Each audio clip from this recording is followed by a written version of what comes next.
worse each day.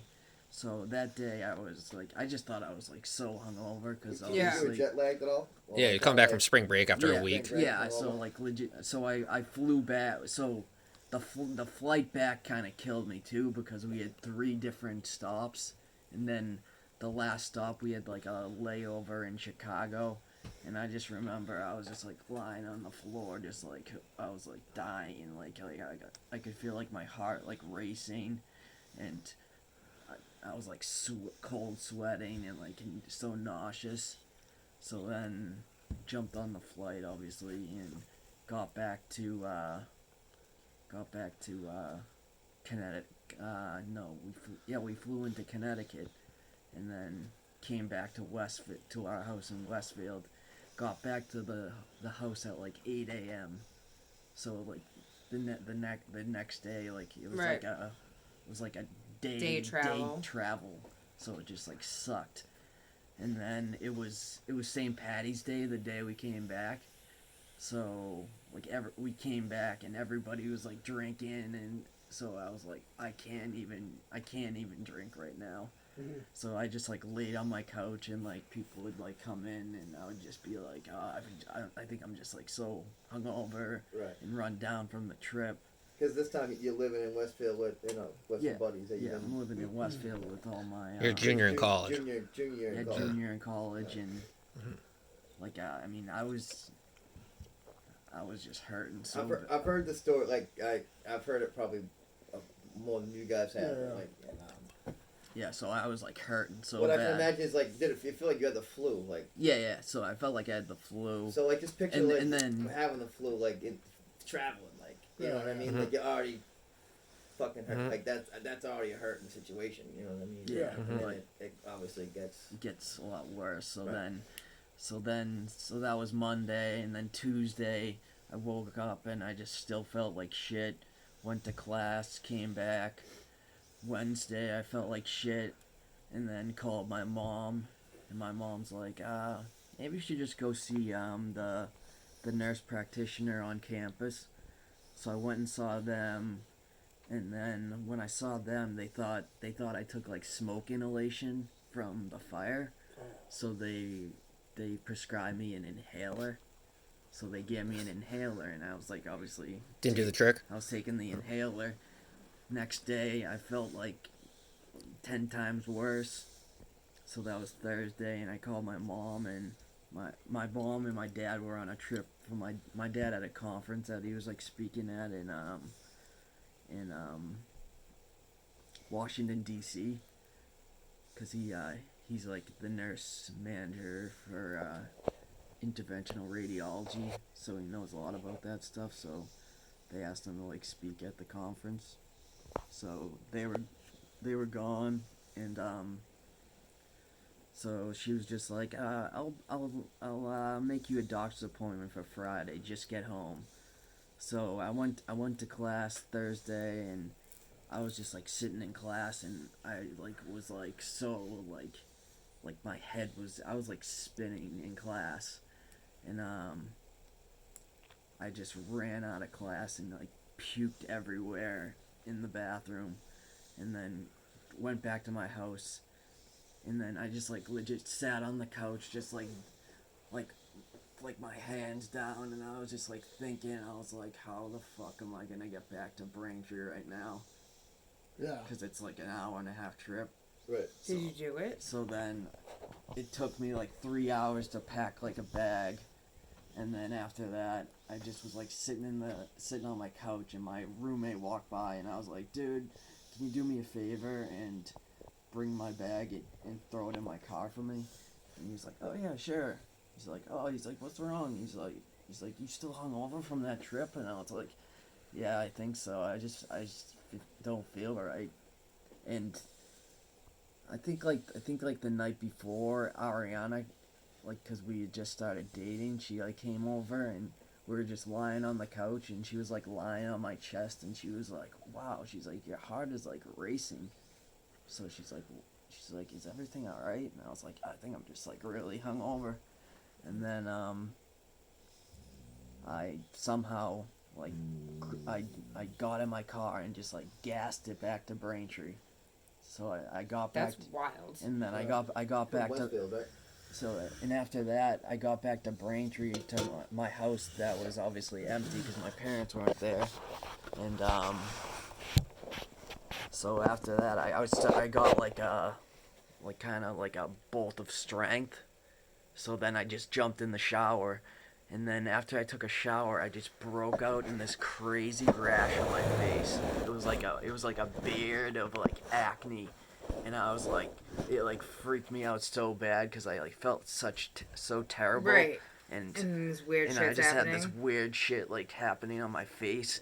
So then I was just like, oh my god, I just gotta go to bed. So I just went to bed, and then I woke up on Friday morning and I was like, legit like dead. I was like, oh my god. I was like, there's no way I can drive to West Roxbury right now. And then all of a sudden my phone started buzzing, and it was my mom, and she's like, your aunt's gonna come drive up from Sandwich and bring you to your doctor's appointment. And I was like, oh my god, thank God. Yeah. It's like, thank God. Yeah. I was like, there's no way I could make it there. And then then we went into the doctor's, and the doctor was like, he's like, wow, he's like, you kind of look like terrible right now. He's like, what have you been up to the past like few weeks? And I was just like, I worked out a lot, like because I was in like the best shape of my life. So Going on spring break, you want to be in shape. yeah. I can But vouch for that. I was like, he was in good shape. I was like hardcore into like working out and lifting back then. So, and then obviously you kind of push it up a few notches when you're you want to when you're going into spring break. There's gonna be pictures. You want to look beach. good and want to look ripped. Mm-hmm. So I was just like, yeah, I was just been lifting, going to class, and then went to spring break in Acapulco, drank a lot, and then he's like, usually I'd have all these tests done in office, but he's like, I'm gonna go on my gut and send you into the ER. And thinking, and after all this after like all the crap that happened to me, they look back and he was like, and thank God, because if he had done the test there and waited, I would have died. You would have died at... I would have died just when I went home. Jesus. Yeah, because you were within... Because I was in such like bad shape. Yeah. So when they got you... So what hospital did you go to? So then after that, I left the doctors and went to Faulkner Hospital. And my parents, both, that's where they like met. So they both worked at Faulkner Hospital. They have all these friends. So my mom called her friends to let me in like the back door of the ER. So they let me into the back door, and they set me up and took a chest x-ray, did an echocardiogram. And the head doctor of the ER there is like a really close friend with my parents, and he came and he was like, well, he's like we're gonna take care of you. We'll get to the bottom of all this. So then they took the chest x-ray and took the echocardiogram, and I could see them in the back in the back of the ER, and they were like come here to like all these other people, and I was just like, what the fuck's going on? And then they came back and they were like, your heart is so big in the x-ray, we can't see your lungs. Jesus Christ. So after that, they took an echocardiogram, and they said my ejection fraction, which is like the squeeze of your heart, like a normal person's ejection fraction is like 65 to 70%. So it like squeezes blood throughout your body, and mine was at 9%. Jesus. So your body wasn't getting the blood it needed. Yeah. So like my heart was pumping. my heart was like, instead of going like that, my heart was like going like that. Damn. So you were barely pumping. Yeah. So I was like, he said if I wasn't in such good shape, he said like if an older person or an out of shape person had an ejection fraction, he said they'd be like unconscious, like intubated and right, stuff.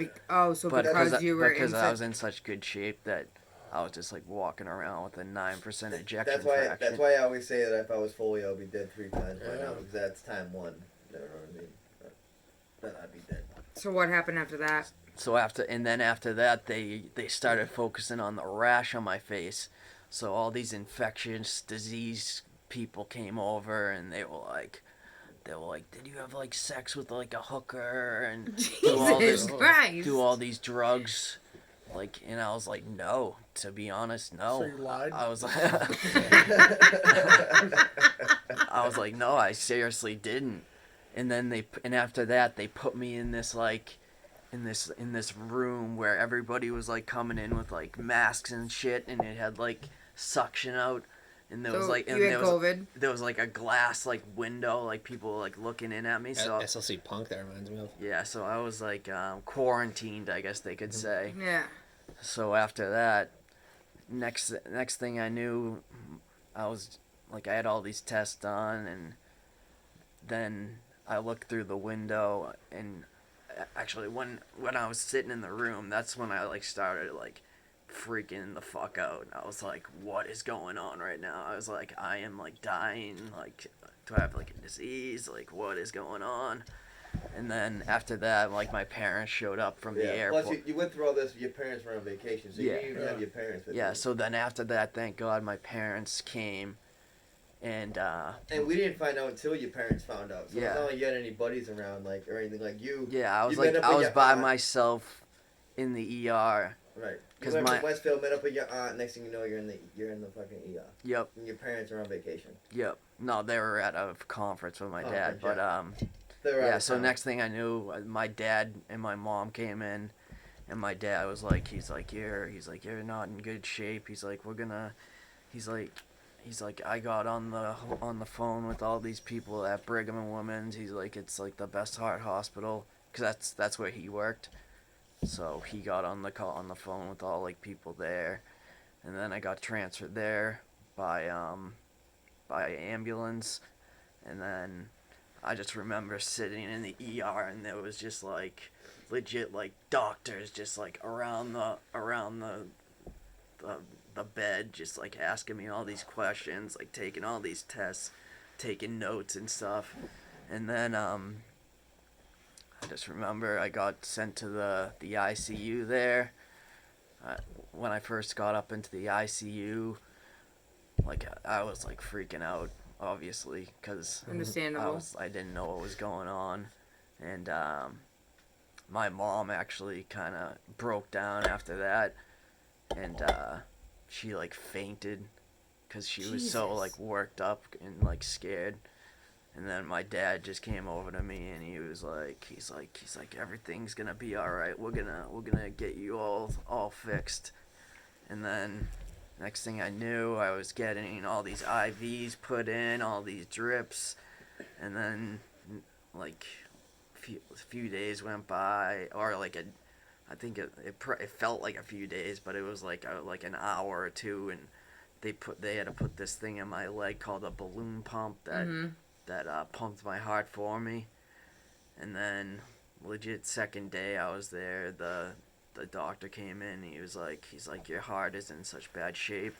He's like, we're gonna need to list you on the heart transplant list. And I was like obviously it's freaking me out, but right, we gotta do what we gotta do. So how old are you? I was 21. 21 years old. Yep. So Foley, just so I understand everything correctly, and listeners also, was there something diagnosed or just? Yeah, they called it myocarditis. How do you? Is there any way to get that? In heart failure, myocarditis is like I think it's like an inflammation of your heart. It's happened randomly, or? Yeah, and then they think I got a viral infection that went straight to my heart. That's what caused it, I guess. But they never really to this point like pinpointed exactly. Right. Yeah. They just kind of called it a viral infection that went to my heart. Well, they're probably more like, let's just fix it. Yeah. Instead of figuring out like. So after that, I just was in the hospital like for like I think it was like 2 months. Jesus. And I had all these drips and stuff, and But I remember talking to your family. You're supposed to be in the hospital for a year. Yeah, and then I just all of a sudden I just started getting better and better and better and better, and then came to like the day when they were like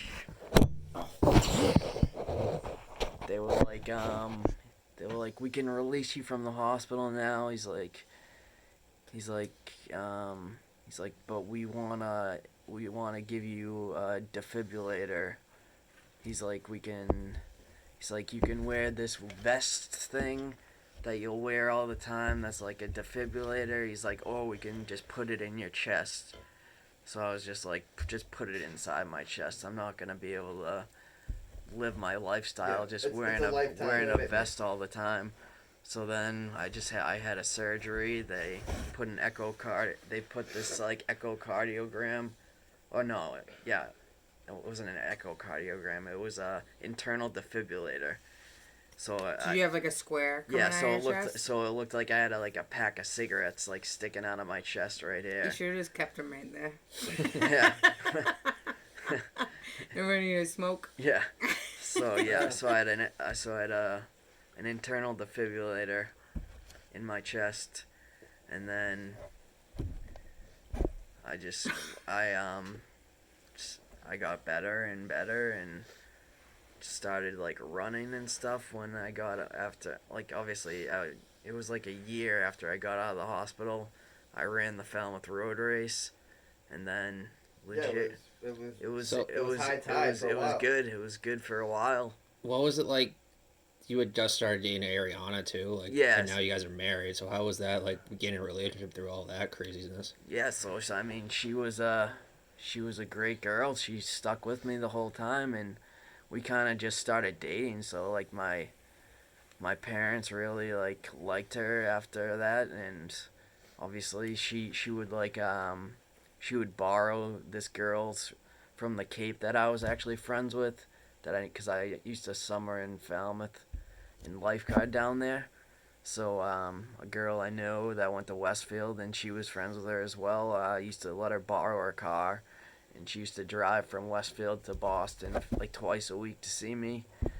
And then It's so nice. And then All right, And quick generous. quick salute to that girl, Ariana, and the doctors. Yeah. Cheers. Cheers. Everyone. Cheers. Cheers. yep. So legit. We live in a good area to have a heart problem. Yeah. So legit 10 years went by, Mm-hmm. and then 10 years to the day. So Was your daughter born at this point too? So let's just... So then after that, so 10 years went by, and then I had You married Ariana too. married Ariana in 2015 November. Great wedding. Times were good. Great wedding. November 7th of 2015, and then Threw rice at the wedding. and then and then had my daughter on February 15th 2018. So that was awesome because it was the day after my birthday, and then literally 10 years to the day I went into the hospital. So I went into the hospital on March 20th 2008, and then on March 20th 2018 I had a stroke. Shut the fuck up. So at I think I woke up at 6 in the morning, 6 or 5 in the morning, and I think we were just lying on the couch because we watched a movie and we both fell asleep, me and Ariana, and then I got up and I legit couldn't talk, and my whole right side of my body, I couldn't move, and I was trying to talk to Ariana, but I couldn't, and she was a nurse at this point because she went to Westfield for athletic training, but after that she went to Brockton after she graduated Westfield in 2010. She went to nursing school at Brockton Hospital, and then she got her RN there, and then after that she got her BSN at UMass Boston. So she had been a nurse for a few years, and she worked in she was one of the top people in her class there. So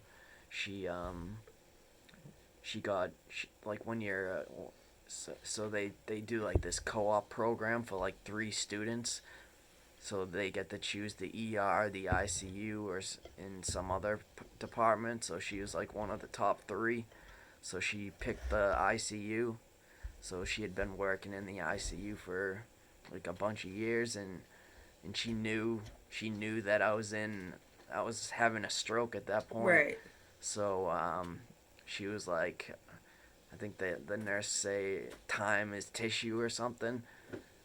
Because obviously the sooner you get to the hospital, the sooner you're getting You're better. better. Because she said a lot of people like have strokes and they wake up and they freak out and they just try to go back to sleep, and then they just end up like nursing home bound. Well, you got to think about like when you're sick, you just always try to shake it off. Yeah. So that's awesome. She recognized it that quick. Yeah. So she. Or some people don't want to like ask for help. You know what I mean? Like they're like, oh, if I just go back to sleep, I'll feel the guy just slept my arm wrong. Yeah. Yeah. Exactly. Oh, yeah. So people like just go back to sleep, and then they're obviously messed up pretty bad. A lot of people end up in like nursing homes. So Ariana knew to call 911 really fast, and then Braintree Fire and EMTs came and took me to South Shore Hospital. And at that point, it was pretty foggy, because I don't really remember a lot. Mm-hmm.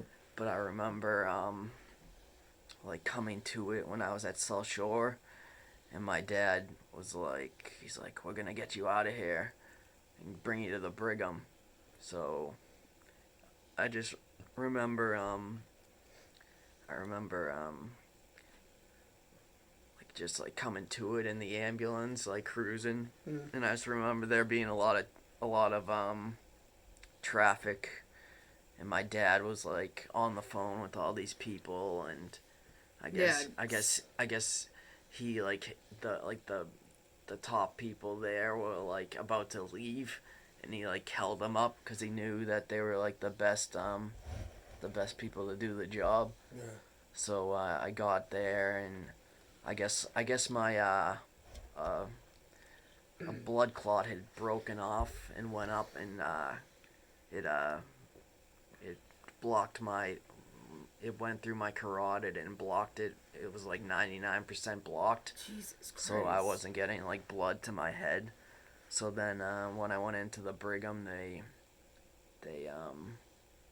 went in, and I guess they blasted the clot out of my brain. And then I came to it after that. I was in the neuro ICU at Brigham and Women's. I was like messed up. I like couldn't even talk, or couldn't even like, I was messed up pretty much for a few days. It took you a couple days to like talk again, and yeah. So then I could talk again, and then I could move my arms, and then the only thing that I can't do now is like my right hand is pretty weak, and my like dexterity with my fingers, I can't like write with my right hand anymore. And you're a righty? I was a righty, yep.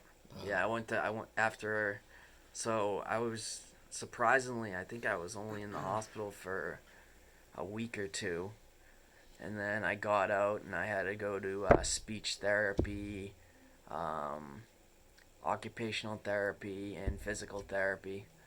So that's the thing. Not a lot. The people that listen like always like this is hard for everybody to do a fucking podcast. And, you know what I mean? Like this, you can't even.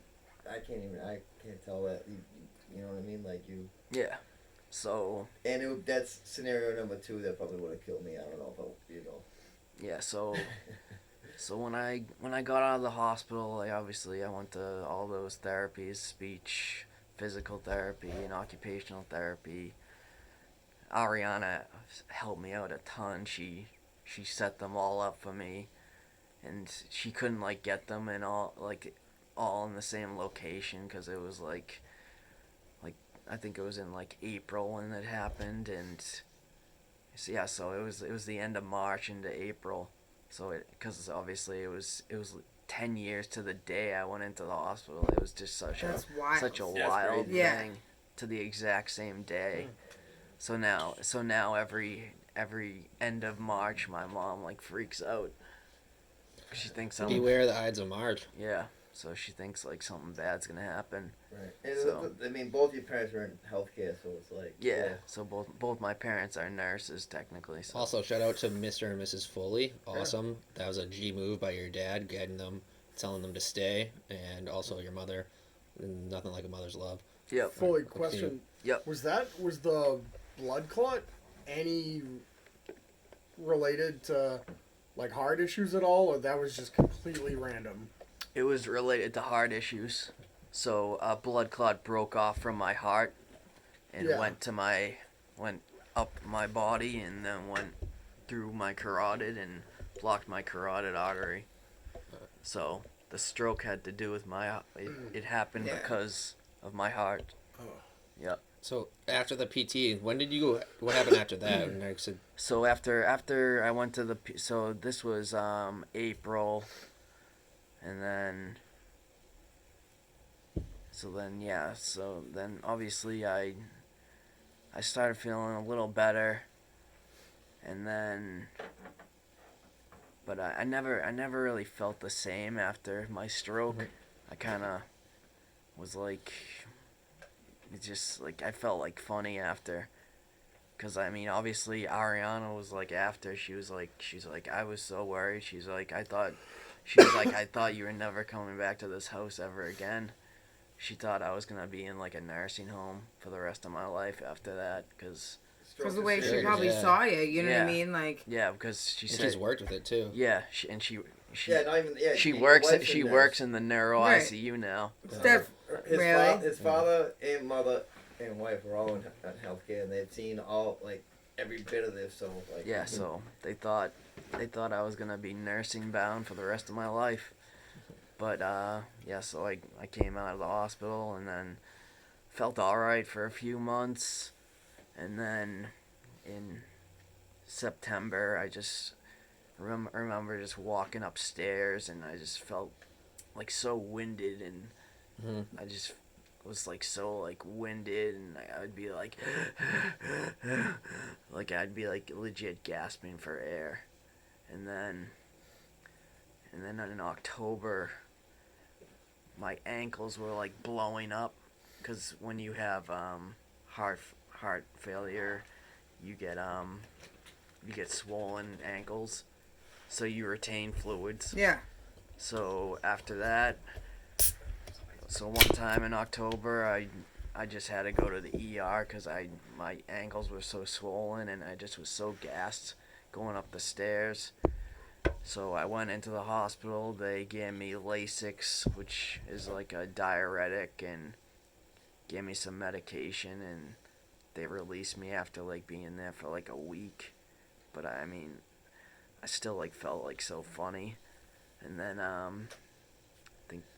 so that was in middle October, so a few weeks went by. Was that 2019? 2018. 2018, okay. So few weeks went by, and it was getting like worse. I was having like swollen ankles all the time. My walking in like upstairs or at all anywhere I was just like gassed and gasping for air. So I was just like, what is going on right now?